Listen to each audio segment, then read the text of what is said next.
Hello everyone, I'm Nini FC. This is Blue Lines TV. Some breaking news today. Mourinho has been sacked by Manchester United. Man United released the official statement from their website earlier this morning. Now, in my opinion, if you're a Man United fan, you're excited, you're happy. This needed to happen.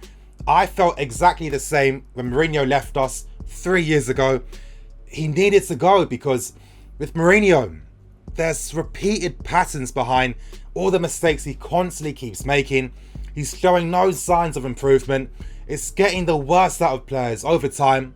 And in today's video, I'm going to be giving a Chelsea fan's perspective on the Mourinho sacking. Now, in this video, I'm going to be talking about why I feel Mourinho was sacked, why his tactics were dated, his relationship between Pogba and himself, and I'm going to be talking about, very briefly, United's future and where I think you guys can go from now. But getting straight into things, I'm going to give my perspective on why I feel Mourinho was sacked. Now, I have to say this first.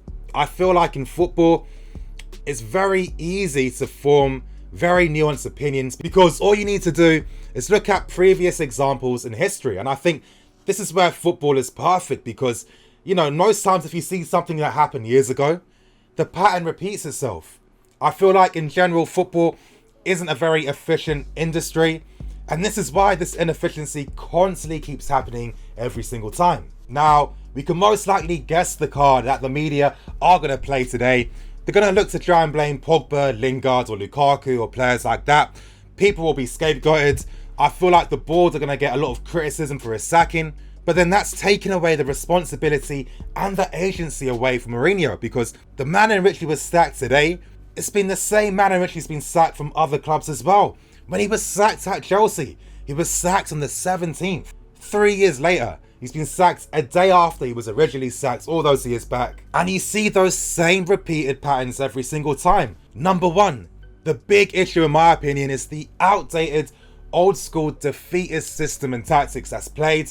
And to me, it's quite obvious, just like with Chelsea all those years back, we invested a ton of money on attacking players. Mourinho didn't have a complementary system to get the best out of them. And for me, it's always going to be a ticking time bomb when you don't have the right manager with the right system complementing the players that you've bought. Yes, for one season, the context is different. Players can sacrifice their game, especially near the end of a season where, goals are becoming clearer. You can see that you might have a final or a semi-final to play in. It's easy to sacrifice playing in those types of games if you can guarantee some success. But the issue with Mourinho is that he never expands or develops on his tactics. I'm not talking about the formation. I'm talking about the manner in which he sets his teams out to play and try and break down the opposition. It's way too defeatist and it's way too reactionary, and it just doesn't complement what clubs like United and Chelsea are trying to do. Now, I used to coin a phrase called the CV manager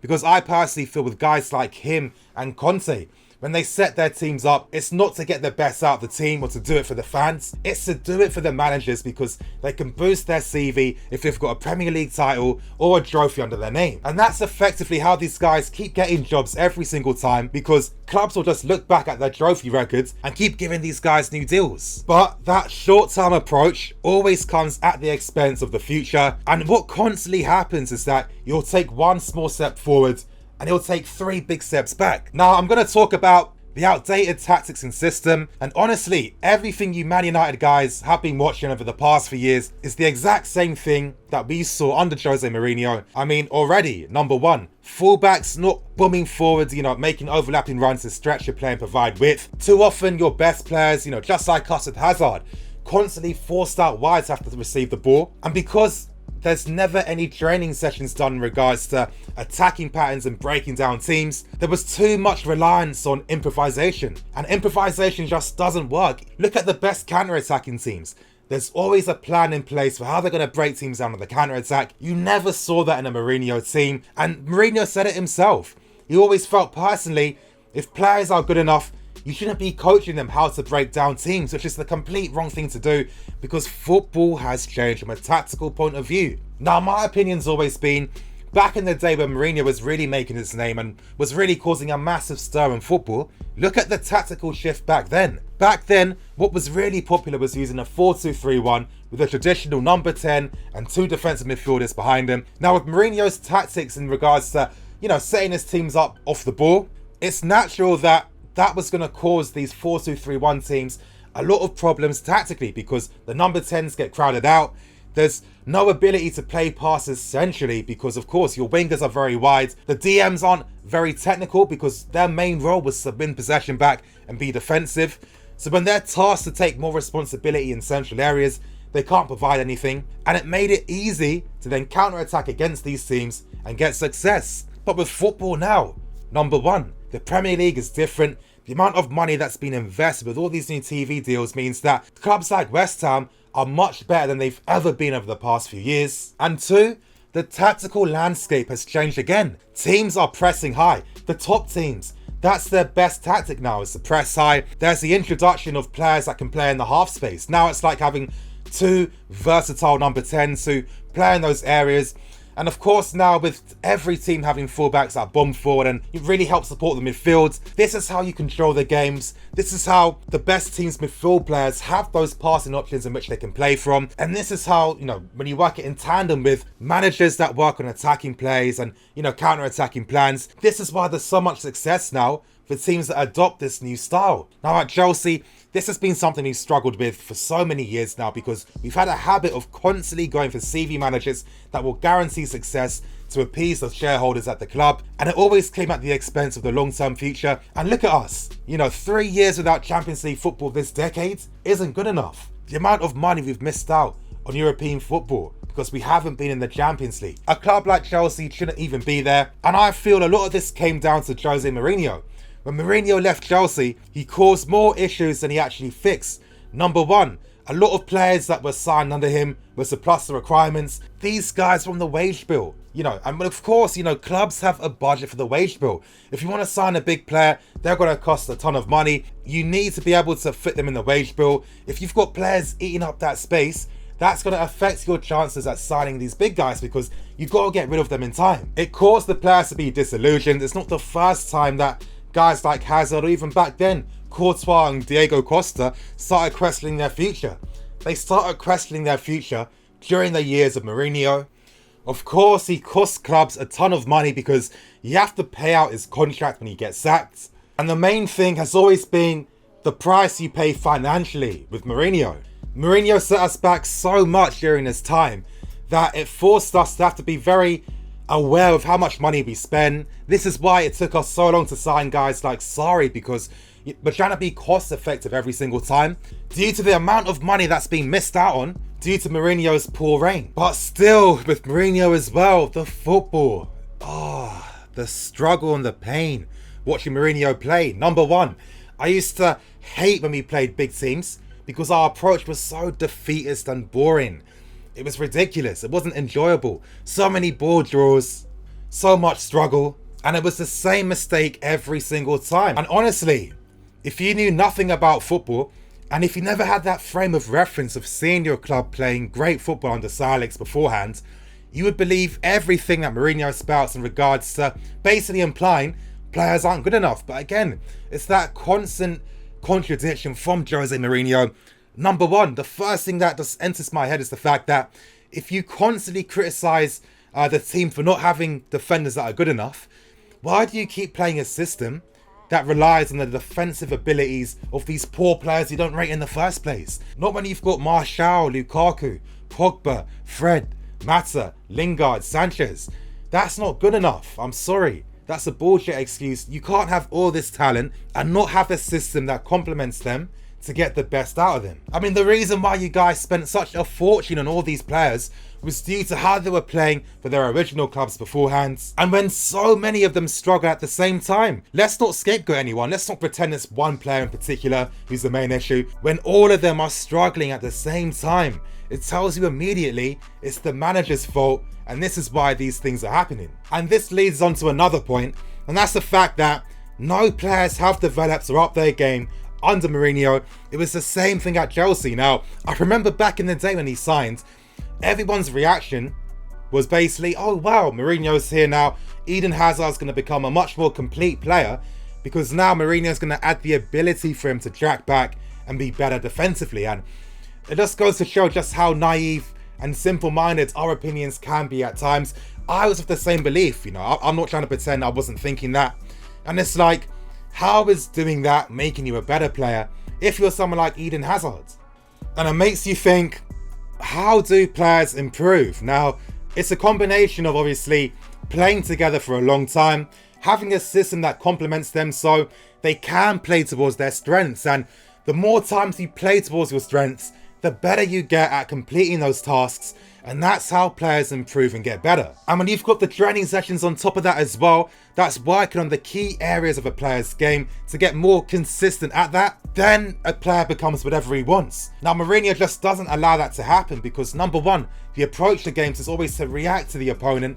And when you constantly spend more than 50% of a game reacting to your opponent's tactic instead of instilling it on them, what are you learning? What, you're learning how to track back and cover spaces better? That doesn't mean anything. In training sessions as well, nothing is really focused on when it comes to offensive stuff. It's always about defensive stuff, defensive positioning, counter-attack, and for what? And I feel like the counter-attacks were so poor because when your teams are so deep in their own half and you're relying on like the wingers to really bomb forward themselves to create something, obviously opposition teams will have plans against that and they look to counter that. And that's why Mourinho teams are just very poor on the counter-attack. Back in his day, in his prime, this was never the case. Mourinho teams are always famous for being some of the best counter-attacking teams in the world. But as I was saying earlier, you guys, the football landscape has changed from a tactical point of view. This stuff doesn't work anymore. Still, I've been going on about this a lot. I could literally speak about Mourinho for an entire hour, but I want to try and wrap things up a bit now. When it comes to the future for you guys, what type of manager are you going to target? In my opinion, as we did, it's time to go back to having a philosophy because that's what benefits you in the long term. And it's like, you guys had Sir Alex. You waited patiently for 4 years. Look how you benefited for the next 20 years because of a strong decision like that, not to get rid of him. The Man United players need a manager that's going to play towards their strengths and get the best out of them because we've got a lot of fantastic individual talents at the club. And this is where the boards can be critiqued. And I think it's typical for these big business boards that care about appeasing their shareholders more than doing what's best for the fans. With Sir Alex Ferguson, this guy had weaker squads compared to this current United team, yet he still won with them. And it just goes to show the power of what I'm saying, the power of having a manager that's going to get the best out of the team by having those complementary tactics. If United react and try and target a Conte, which I wouldn't be surprised by because you guys haven't won for a while now, I'm guessing there's a lot of pressure behind the scenes to get back to winning ways, and it's just the prime formula for clubs of this size to really pussy out in that sense and go for managers that are going to bring in success over long-term stability. And just to wrap up my final point, talking about the relationship between Mourinho and the players. Now, Mourinho had a ton of issues back at Chelsea with this particular thing, and as I'm saying, it's natural. It's natural. Sometimes in football, we forget these guys are humans. Think about it like this. Imagine we're working and our managers are telling us to perform tasks that aren't to the best of our abilities, where we constantly have to dumb down what we've got degrees for to do these really dumbed down roles because of the manager's mismanagement. That's what it comes down to. Now, for me, I don't understand this culture in this country of always constantly backing the manager for every single thing, no matter if that manager has a repeated formula for failure. But I feel like this is how Pogba became a scapegoat, and I think it's because, let's be serious, Pogba is a very popular guy at the club. He's the most popular player at Manchester United, and he's seen as a leader. Is it any surprise why Mourinho originally gave him the captaincy? Of course not. And it's natural, knowing Pogba and his personality, that he's going to be the spokesperson for the team. Do you think that Pogba was the only one to be pissed off with Mourinho? Don't be ridiculous. Don't be naive. Don't let your hate really make you that blind. It's clear that a lot of the players would have been unhappy. All the attacking players, Sanchez for sure, and, a bit of a side note, but why doesn't Sanchez get that same energy that Pogba receives? God knows why. But I feel like Mourinho and Pogba had issues because of a personality clash. Pogba is very headstrong. He probably went to the manager really criticising the tactical approach to games, saying, this isn't the Manchester United way. We're not supposed to play this type of football. No one likes it. It's not getting the best out of these players. And it's natural that, if you're misused for so many years, you're going to naturally find that dip in form that you just can't break. And I feel like United fans should be supporting that because Pogba is defending the traditions that Manchester United have always had, and that's always been, you know, great attacking wing play, great attacking football, and taking the game to teams. Mourinho didn't bring the Manchester United way. I don't really understand the support from most fans, and to be honest, I think it's a completely different discussion in regards to football fans and just how tribalistic they can be to a stupid extent. I mean, the guy's got no real history with your club. He's just another manager to you that didn't do well. So I don't really get why people are really putting a foot and a leg out for this guy, really defending him to the mountains. But it's clear that I'm sure the players played a part in the sacking, and I'm sure that Mourinho probably left on his own terms, because when he left Chelsea, you know, that was because he went to the board after that 2-1 loss to Leicester, and he said, you know what, I can't work with these guys anymore. I can't improve them. I'm not the guy to be able to get this team out of this current run. I think I've done as much as I can.